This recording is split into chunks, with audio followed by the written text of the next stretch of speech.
Good morning, students. Today's our topic is gases of chapter number 12. Now remove most of the marbles from the gas container, from the glass container. ये बेटे हमने कल भी किया था. इसी container में से हमने जब थोड़े से मार्बल्स रिमूव किए थे तो उससे हमने लिक्विड की एग्जांपल शो की थी. अब इसमें से हम और मार्बल्स रिमूव करेंगे और चेंज देखेंगे कि क्या आता है. Shake the container, observe the movement of the marbles in this case. What do you conclude? The movement of the marble is even more this time. जो movement है marble की वो ज़्यादा होगी. ठीक है. This is how the molecules in a gas move. In this state, there is a lot of space between the molecules. इस state में बेटे molecules के बीच में बहुत ज़्यादा space जो है होती है. Hence the molecules move freely in all directions. Because of large space between the molecules, gases do not have a definite shape. ठीक है. Do not have a definite shape and do not take up a definite amount of space. That is, they do not have a definite volume. Gases can flow easily in all direction. जो gas है बेटे वो तो किसी भी direction में जो है मूव कर सकती है. So it can move in all the directions. As liquids and gases can flow, they are called fluids.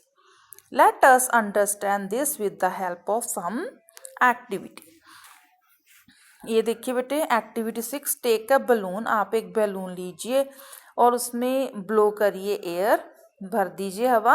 Squeeze the balloon. अब उसको दबा के स्क्वीज कर दीजिए, उसमें से हवा निकाल दीजिए. What happens to the shape of the balloon. Balloon की शेप को क्या होगा. Now take balloon of different size. अब अलग अलग साइज के बैलून ले लीजिए. कोई राउंड ले लीजिए, ठीक है, कोई लॉन्ग, कोई हार्ट शेप, जैसे मर्जी बैलून्स ले लीजिए.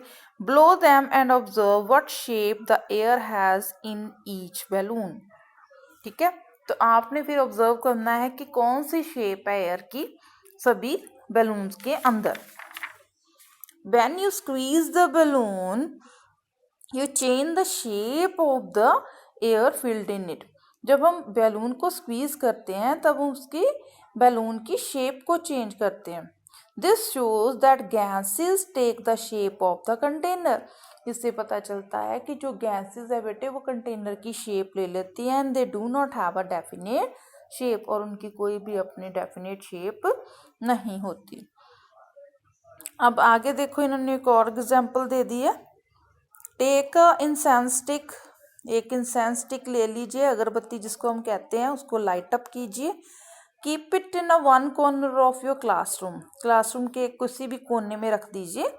Immediately move to the opposite corner of the move. आप दूसरे कॉर्नर में चले जाइए उसी time. Can you smell the incense stick. क्या आपको वहाँ स्मेल आएगी उसकी इंसेंस स्टिक की.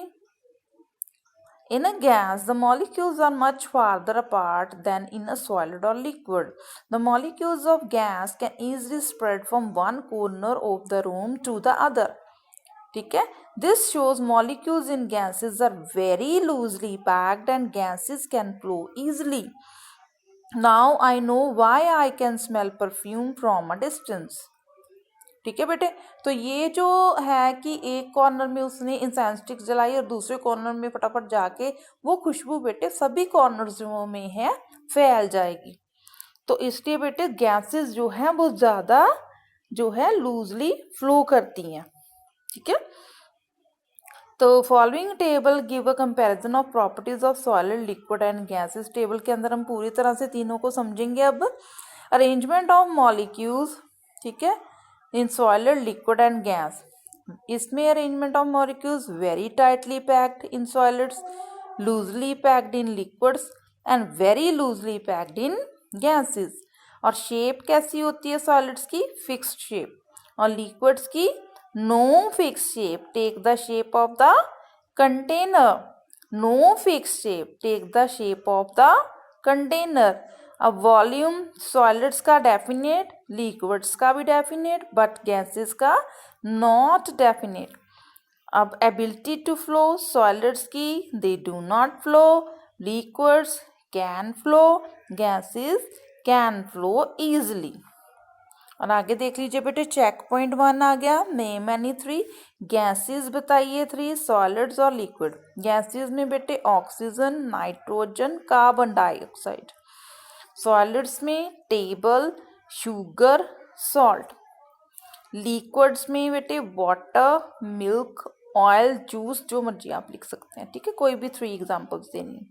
आज बेटे हम इतना ही करेंगे, कल आगे कंटिन्यू करते हैं. Till that thank you, have a nice day.